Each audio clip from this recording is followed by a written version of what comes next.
என் பெயர் ஆதித்யன். நான் 3ஆம் வகுப்பு படிக்கிறேன். A very good morning to my respected headmaster, chief guest, and my dear friends. I am honored to be here today to celebrate India's 78th Independence Day.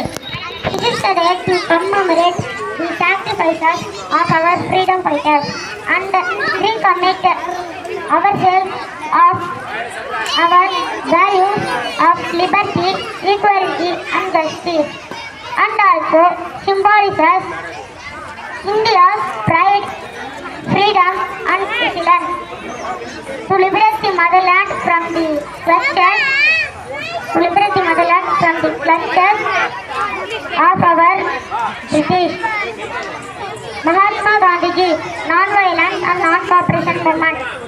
Netaji Subhash Chandra Bose handles weapons, penning poetry by Bharadiyar.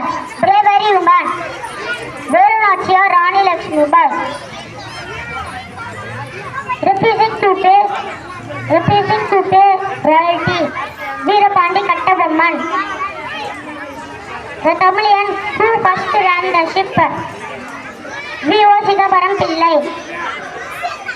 Kumaran who protected the flag, Kodikatta Kumaran. Other freedom fighters like Jawaharlal Nehru, Lal Lajpat Rai, Lal Bahadur Shastri, Bal Gangadhar Tilak. Thank you.